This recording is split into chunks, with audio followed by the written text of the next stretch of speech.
expiação no coração, trazendo paz e redenção. Nos braços do Pai eu vou descansar e em seu amor me transformar. No altar do amor eu quero estar, seguindo sempre a sua voz. Nem um dia sem Bíblia, chegando mais aqui uma leitura para nós nos edificarmos. Que Deus abençoe a sua vida. Hoje 43, 44, 45 de Gênesis e capítulo 12 de Mateus, do verso 1 ao 22. De volta ao Egito, a fome continuava rigorosa na terra. Assim, quando acabou todo o trigo que os filhos de Jacó tinham trazido do Egito, seu pai lhes disse então: voltem e comprem um pouco mais de comida para nós. Mas Judá lhe disse: o homem nos advertiu severamente: não voltem à minha presença, a não ser que tragam o seu irmão. Se enviares o nosso irmão conosco, desceremos e compraremos comida para ti. Mas, se não o enviares conosco, não iremos, porque foi assim que o homem falou: não voltem à minha presença, sem que tragam o seu irmão. Se enviares conosco, e desceremos e compraremos comida para ti. Mas se não enviares conosco, não iremos, porque foi assim que o homem falou. Israel perguntou: por que me causam esse mal? Contanto aquele homem que tinha outro irmão. Ele está dizendo: vocês precisavam contar para ele, só que a pressão foi muita, né, gente, que eles não conseguiu.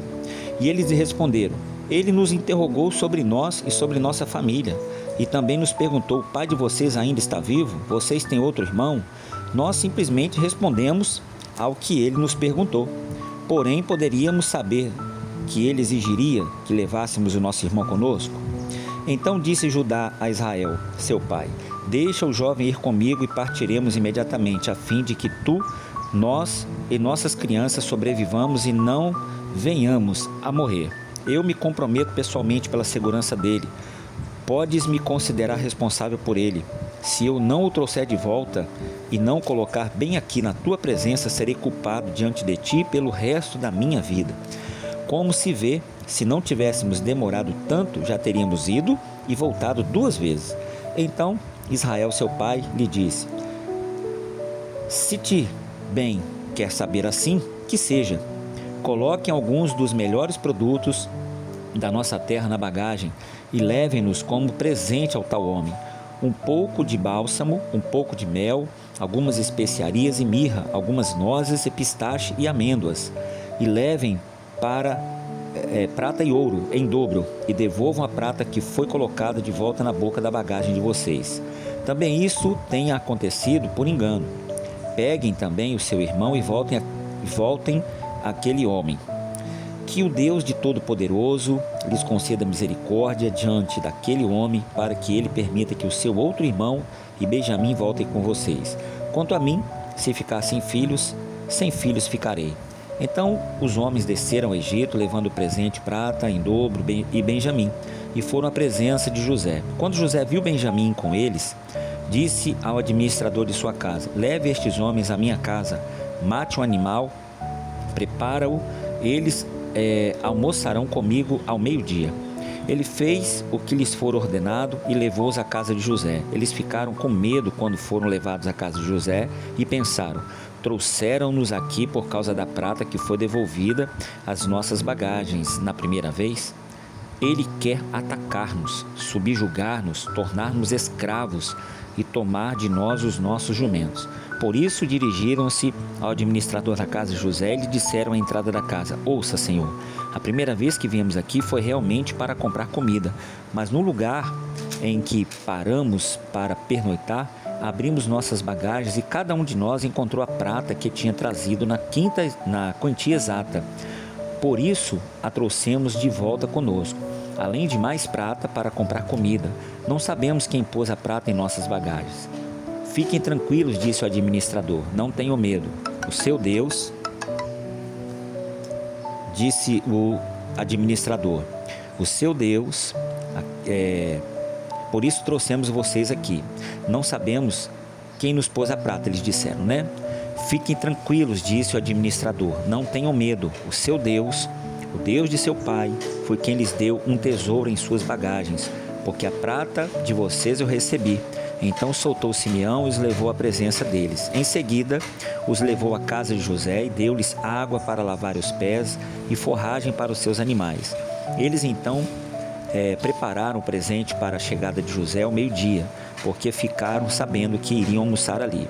Quando José chegou, eles o presentearam com o que tinham trazido e curvaram-se diante dele até o chão. Ele então lhes perguntou como passava e disse em seguida: como vai o pai de vocês? O homem idoso de quem me falaram ainda está vivo? Eles responderam: teu servo, nosso pai, ainda vive e passa bem. E se curvaram para prestar-lhe honra. Olhando ao redor e vendo seus irmãos Benjamim, filho de sua mão, José perguntou: é este o irmão caçula de quem me falaram? Acrescentou então: Deus lhes conceda graça, meu filho. Profundamente emocionado por causa de seu irmão, José apressou-se em sair à procura de um lugar para chorar. Entrando em seu quarto, chorou muitíssimo. Depois de lavar o rosto, saiu e, controlando-se, disse: sirvam-se, sirvam a comida, sirvam-se, comam, bebam. E ele, separando dos seus irmãos e também dos egípcios que comiam com ele, porque os egípcios não podiam comer com os hebreus. Por isso era um sacrilégio para eles. Então, irmãos foram colocados à mesa perante ele por ordem de idade, do mais velho ao mais moço, e olharam perplexos uns para os outros. Então, lhe serviram da comida.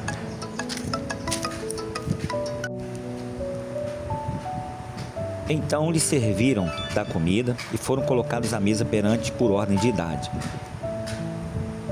E então José e a porção de Benjamim era 5 vezes maior que a dos outros, e eles festejaram e beberam à vontade. José deu as seguintes ordens ao administrador de sua casa: encha as bagagens desses homens com todo o mantimento que puderem carregar, e coloque a prata de cada um na boca de sua bagagem. Depois coloque a minha taça, a taça de prata, na boca da bagagem do caçula, junto com a prata paga pelo trigo. E ele fez tudo conforme as ordens de José. Assim que despontou a manhã, despediram os homens com os seus jumentos. Ainda não tinham se afastado da cidade, quando José disse ao administrador de sua casa: vá atrás daqueles homens e, quando os alcançar, diga-lhes: por que retribuíram o bem com o mal? Não é esta a taça que o meu senhor usa para beber e para fazer adivinhações? Vocês cometeram grande maldade. Quando ele os alcançou, repetiu-lhes estas palavras. Mas eles lhes responderam: por que o meu senhor diz isso? Longe dos teus servos fazer tal coisa. Nós lhe trouxemos de volta da terra de Canaã a prata que encontramos na nossa boca de nossa bagagem. Como roubaríamos prata e ouro da casa do teu senhor? Se algum dos seus servos for encontrado com ela, morrerá, e nós os demais seremos escravos do seu senhor. E disse ele: concordo. Somente quem for encontrado com ela será meu escravo, os demais estarão livres. Cada um deles descarregou depressa sua bagagem e abriu-a. O administrador então começou a buscá-la, desde a bagagem do mais velho até o mais novo, e a taça foi encontrada na bagagem de Benjamim. Diante disso, eles rasgaram as suas vestes. Em seguida, todos puseram a carga de novo em seus jumentos e retornaram à cidade. Quando Judá e seus irmãos chegaram à casa de José, ele ainda estava lá. Então ele lhes lançou ao chão perante ele, e José lhes perguntou: que foi que vocês fizeram? Vocês não sabem que um homem como eu tem poder para adivinhar? Responderam Judá: o que diremos a meu senhor? Que poderemos falar? Como podemos provar nossa inocência? Deus trouxe à luz a culpa dos seus servos. Agora somos escravos do meu senhor, como também aquele que foi encontrado com a taça. Disse, porém, José: longe de mim fazer tal coisa. Somente aquele que foi encontrado com a taça será meu escravo. Os demais podem voltar em paz para a casa de meu pai. Então Judá dirigiu-se a ele, dizendo: por favor, meu senhor, permite-me dizer-me uma palavra.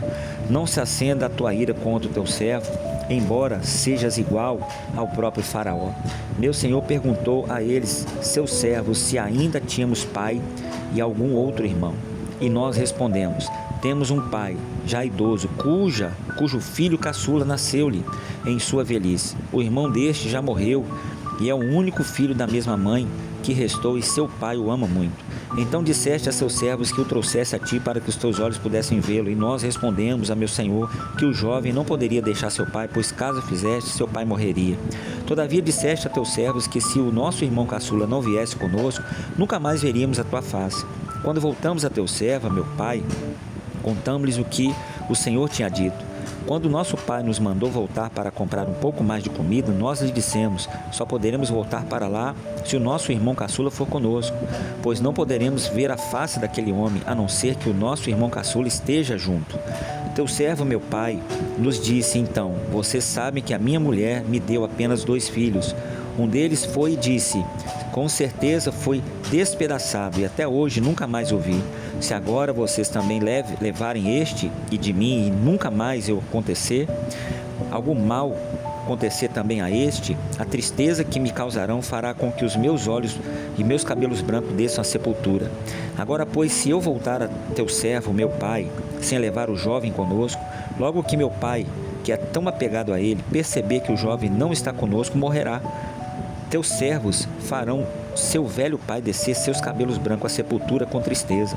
Além disso, teu servo garantiu a segurança do jovem a seu pai, dizendo, se eu não trouxer de volta, suportarei essa culpa diante de ti pelo resto da minha vida. Por isso agora te peço, por favor, deixa o teu servo ficar como escravo do meu senhor no lugar do jovem e permite que ele volte com seus irmãos. Como poderei eu voltar a meu pai sem levar o jovem comigo? Não posso ver o mal que sobreviria sobre o meu pai. Então José traz a revelação. A essa altura, José já não podia mais conter-se diante de todos os que ali estavam e gritou, façam sair a todos. Assim ninguém mais estava presente naquele lugar quando José se revelou aos seus irmãos. E ele se pôs a chorar tão alto que os egípcios ouviram e a notícia chegou ao palácio do faraó. Então disse José a seus irmãos, eu sou José, meu pai ainda está vivo? Mas os seus irmãos ficaram tão pasmados diante dele, que não conseguiram responder-lhe. Cheguem mais perto, disse José a seus irmãos.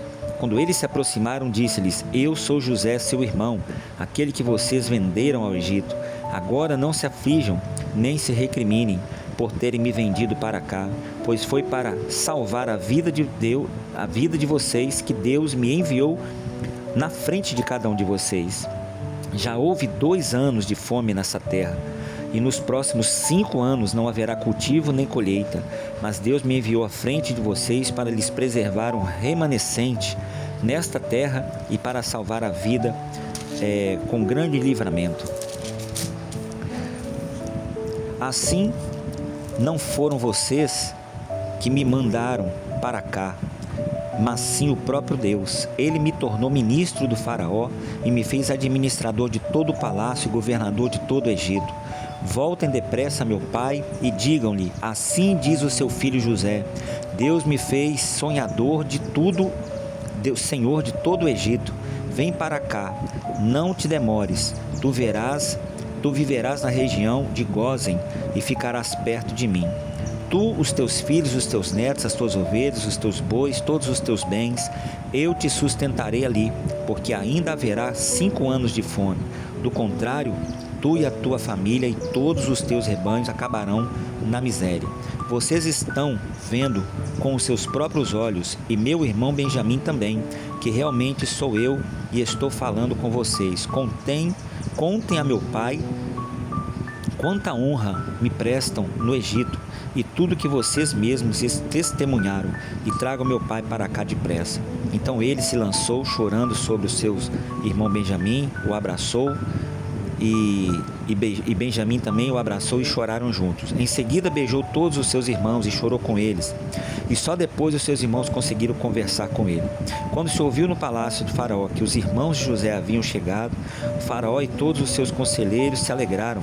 Disse então o faraó a José, diga a seus irmãos que ponham a carga nos seus animais. Voltem para a terra de Canaã e retornem para cá trazendo seu pai e suas famílias. Eu lhes darei o melhor da terra do Egito a vocês, poderão desfrutar da fartura desta terra. Mandem-os também levar carruagem do Egito para trazerem suas mulheres, os teus filhos e pai. Não se preocupem com os seus bens, pois o melhor de todo o Egito será de vocês. Assim fizeram os filhos de Israel. José lhes providenciou carruagem, como o faraó tinha ordenado, e também mantimentos para a viagem. A cada um deu uma muda de roupa nova, mas a Benjamim deu 300 peças de prata e 5 mudas de roupas novas. E a seu pai enviou 10 jumentos carregados com o melhor do que havia no Egito, e 10 jumentas carregadas de trigo, pão e outras provisões para a viagem.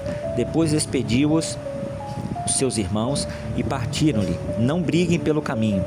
Assim partiram do Egito e voltaram ao seu pai Jacó na terra de Canaã. E lhe deram a notícia: José ainda está vivo. Na verdade, ele é o governador de todo o Egito. O coração de Jacó quase parou.